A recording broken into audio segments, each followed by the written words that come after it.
लाठियां चलाई है, ये गलत करा है, उस अधिकारी के खिलाफ कार्रवाई करनी चाहिए, उस अधिकारी को सस्पेंड डिसमिस करना चाहिए। यहाँ से एक बंदा नहीं जाना चाहिए यार, मेरे पास आए नहीं यार, और अगर गया ना तो उसका सर फुटा होना चाहिए किसी का। ठीक है, क्लियर है ना आपको? ठीक है।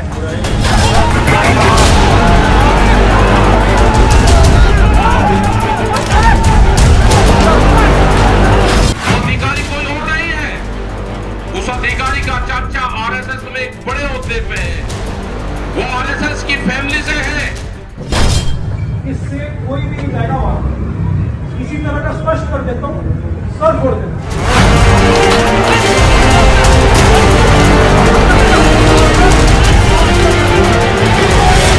जो खट्टर है यहाँ का मुख्यमंत्री, वो भी आरएसएस की फैमिली से है। ये सरकारी तालिबान देश में घुस चुके हैं। ये सरकारी तालिबानों का पहला कमांडर करनाल की जमीन पे मिला है, आरएसएस का बंदा है और आईएएस अधिकारी बन चुका है। ड्यूटी मैजिस्ट्रेट को लिखित में बता रहा हूँ, कितने लट मारा, कोई डाउट मारोगे? कोई जाएगा इसको बीच करके?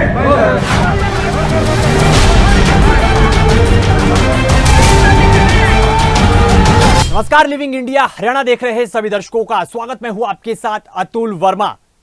बीते दिनों करनाल में हुए लाठीचार्ज के बाद से किसान आंदोलन एक बार फिर से तेजी पकड़ चुका है। जगह जगह किसान महापंचायत आयोजित कर आगामी रणनीति किसानों की ओर से बनाई जा रही है। इसी कड़ी में सिरसा पहुंचे किसान नेता राकेश टिकैत के विवादित बोल सुनने को मिले हैं, और वो भी आरएसएस को लेकर। आखिर राकेश टिकैत ने क्या कुछ कहा और उनके विवादित बयान के मायने क्या कुछ निकल कर आते हैं? सवाल सीधा और सवाल हम पूछ रहे हैं। पहले आपको सुनाते हैं कि आखिर राकेश टिकैत ने क्या कुछ कहा, सुन लीजिए। ये उनका पूरी रणनीति थी। 26 तारीख के बाद में जो घटनाक्रम हुआ, उसमें इनकी रणनीति थी कि आंदोलन को हम हटाएंगे तो आंदोलन में हजारों लोग उससे ज्यादा इस आंदोलन में मारे जाएंगे। ये फीडबैक सरकारों के थे। सरकार ये चाहती थी कि इस आंदोलन में कत्लेआम हो, इस आंदोलन में हिंदू सिख हो, इस आंदोलन में मुस्लिम और हिंदू की लड़ाई हो। और आज भी जब भी उत्तर प्रदेश में अब चुनाव होंगे, किसी बड़े हिंदू लीडर की हत्या होगी, बच के रहना। जो हिंदू की बात करते हैं, ये आरएसएस के लोग आपकी हत्या करवाने का काम करेंगे। ये चुनाव को फिर हिंदू मुस्लिम उत्तर प्रदेश और उत्तराखंड में करवाएंगे। किसी बड़े हिंदू लीडर की हत्या करवा के ये चुनाव जीतना चाहते हैं। जो भी इनकी बात करेगा, आप बच कर रहना, इससे खतरनाक पार्टियां नहीं हो सकती। जिसने अपने लीडरों को अंदर बंद कर रखा है, कहां है लाल कृष्ण आडवाणी, कहां है मुरली मनोहर जोशी, जो स्टेज पर कहते थे कि सुविधा से जागरण के मंचों में बात करते थे, ऑर्गेनिक फार्मिंग की बात करते थे, पेस्टिसाइड आउटडोर इंडिया की बात करते थे, कहां गए? आज उनके घरों पे पुलिस लगा रखी है। उनके घर के अंदर कोई प्रेस के लोग नहीं जा सकते। एक बयान देने की हैसियत उनके बुजुर्गों की नहीं है। आरएसएस पर विवादित बयान देने से पहले किसान नेता राकेश टिकैत मनोहर सरकार के साथ साथ करनाल के डीएम पर जमकर बरसे, और उन्होंने यहां तक कह दिया कि प्रदेश में सरकारी तालिबानी घुस चुके हैं, आप बचकर रहें। और क्या कुछ कहा राकेश टिकैत ने, चलिए सुन लीजिए। कि जो खट्टर ने ये आंदोलन पर लाठियां चलाई है, ये गलत करा है, उस अधिकारी के खिलाफ कार्रवाई करनी चाहिए, उस अधिकारी को सस्पेंड डिसमिस करना चाहिए। वो अधिकारी कोई और नहीं है, उस अधिकारी का चाचा आरएसएस में एक बड़े ओहदे पे है, वो आरएसएस की फैमिली से है।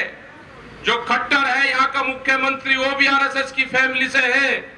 ये सरकारी तालिबान देश में घुस चुके हैं।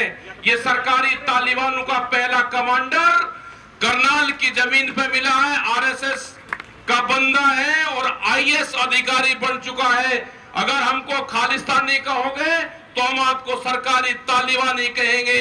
ये याद रख लेना, यहाँ की सरकार सरकारी तालिबानों का तमका और आपका कमांडर करनाल के अंदर है।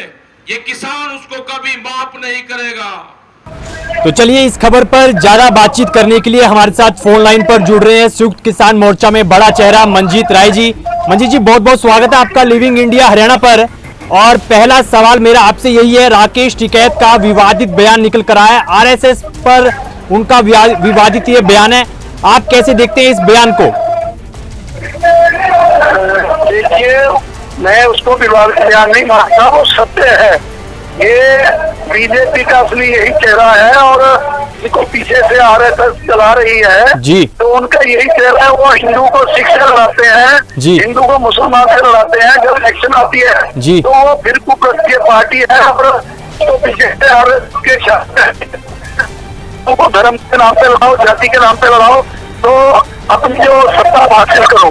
तो ये आरएसएस का यही चेहरा है, क्योंकि ये सत्य बात है। क्योंकि ये आरएसएस ऐसा करवाती है कि हिंदूवाद की बात करो और सत्ता हासिल करो, लोगों को गुमराह करो, षड्यंत्र रचो और सत्ता हासिल करो। लेकिन देखिए मंजीत जी आप इस जानकारी को कैसे पुख्ता कर रहे हैं, क्योंकि राकेश टिकैत कह रहे हैं कि आगामी जो यूपी में विधानसभा चुनाव होना है उसमें किसी बड़े हिंदू नेता की हत्या होगी, तो आप इस चीज को कैसे पुख्ता कर रहे हैं? इस बयान के मायने आप कैसे देखते हैं?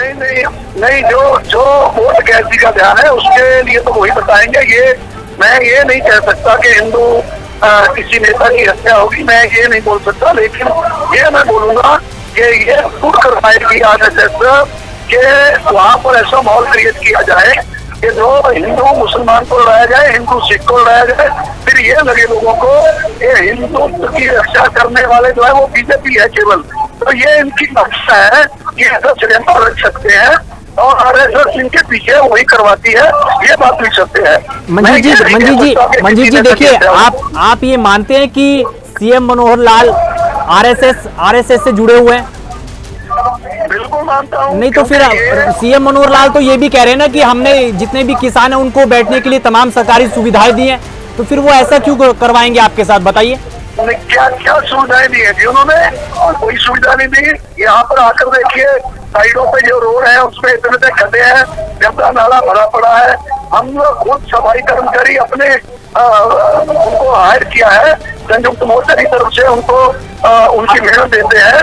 तो ये कुछ नहीं उन्होंने किया, ये झूठ हो रहा है खट्टर साहब, क्योंकि केवल जो लाइट है हमने वो इस्तेमाल की है। हमारे पास कोई और रास्ता नहीं था, तो लाइट इस्तेमाल की है गवर्नमेंट की, और इन्होंने कोई सुविधा नहीं दी। झूठ बोलते हैं, झूठ बोलने में ये बीजेपी महान है जी। मंजीत जी देखिए, सीएम मनोहर लाल तो ये भी कह रहे हैं कि जो बॉर्डर्स पर जितने भी किसान बैठे हैं वो पंजाब के ही है, हरियाणा का कोई किसान नहीं बैठा, आप जाकर गिन लीजिए। अरे भाई, इनको बोलो कि आकर पहले देखें, मोहनवाला खट्टर जी अपनी आंखें खोलकर देखें कि यहाँ से बॉर्डर शुरू होता है, सिंह बॉर्डर, वहाँ सभी आगे कैंप हरियाणा वाले साथियों के हैं। तो वो तो हमारे रखवाले बनकर बैठे हुए हैं। तो ये हरियाणा वाले जो साथी हैं वो टिकरी बॉर्डर पे जाइए, वहाँ भी आपको दिखेंगे। यहाँ से टिकरी बॉर्डर शुरू होता है, वहाँ भी सभी हरियाणा वाले साथी हैं। यहाँ भी बहुत संख्या हरियाणा वाले साथियों की है, 50% हरियाणा वाले हैं। लेकिन हरियाणा खट्टर को वो नहीं दिख रहे, क्योंकि खट्टर को वो दिखता है जो मोदी जी दिखाते हैं। लेकिन देखिए मंजीत जी, आप ये हिंदू मुसलमान का जिक्र कर रहे हैं कि आरएसएस वाले लड़वाना चाहेंगे इनको, सिखों को, लेकिन अब तक जो आंदोलन चल रहा है उसमें तो ऐसा कोई मामला अभी तक तो निकल कर नहीं आया। देखिए, ये आपको सीधी बात देखिए ना, जो खट्टर साहब का बयान है आप उसको चेक करिए। वो हरियाणा और पंजाब में हमारे विचार जो पहले दरार बनी हुई थी, जो दूरी बनी हुई थी, वो दोबारा बनाना चाहते हैं। तो यही तो मंशा इनकी हर स्टेट में, जो अभी ये ध्यान देना कि वहाँ केवल पंजाब वाले बैठे हैं, ये बीजेपी की ये नीति है कि वोट डालो और राज करो। तो वोट डालने के लिए यही बातें बोलेंगे, देखिए पंजाब वाले बैठे, हरियाणा वाले नहीं बैठे, हरियाणा वाले बैठे हैं, और सभी स्टेटों में तो ऐसे करेंगे। ये जो जी मंजीत जी, आखिरी दो सवाल है मेरे। एक तो देखिए, राकेश टिकैत का जिक्र चल रहा है, क्योंकि मैंने आपको उस विवादित बयान से रूबरू भी करवाया, तो उससे पहले भी देखिए राकेश टिकैत कई विवादित बयान दे चुके हैं। जब उन्होंने कहा था कि भारत सरकार के अधिकारियों का ये कहना है कि जब आंदोलन हटाया जाएगा तो 1000 से 1500 के करीब जो किसान है वो मारे जाएंगे, तो ये आंकड़ा कहाँ से आ रहा है राकेश टिकैत के पास?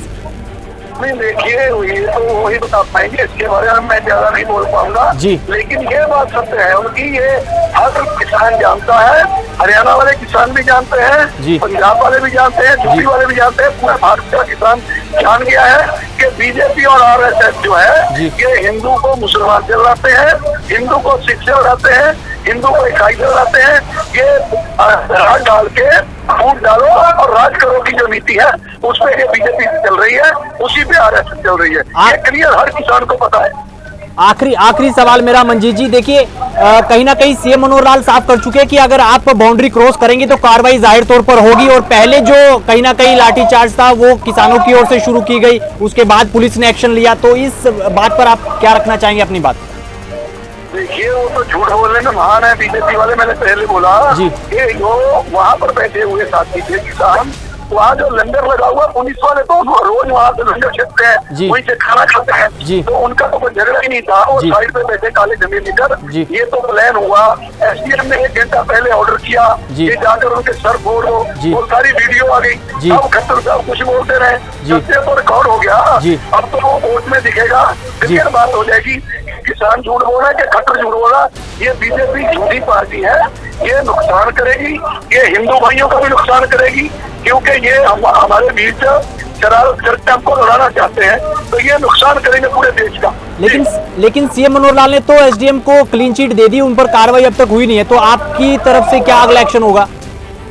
नहीं, वो देंगे ही क्लीन चिट, ये तो हमने पहले बोला ही था, एक खट्टर साहब के इशारे पे हुआ है। आगे की कार्रवाई जो जैसे जरूरी साहब ने बोला है, कैदी ने बोला है कि 5 तारीख को हमारी महापंचायत है यूपी में, उसको देखते हुए उन्होंने बोला कि 6 तक अगर उस पर कार्रवाई होती है ठीक है, नहीं तो फिर संयुक्त मोर्चा पे बड़ा एक्शन लेगा। तो फिर उसकी हम मीटिंग करेंगे, संयुक्त मोर्चा मीटिंग करेगा, तो आगे की रणनीति उसमें तय होगी।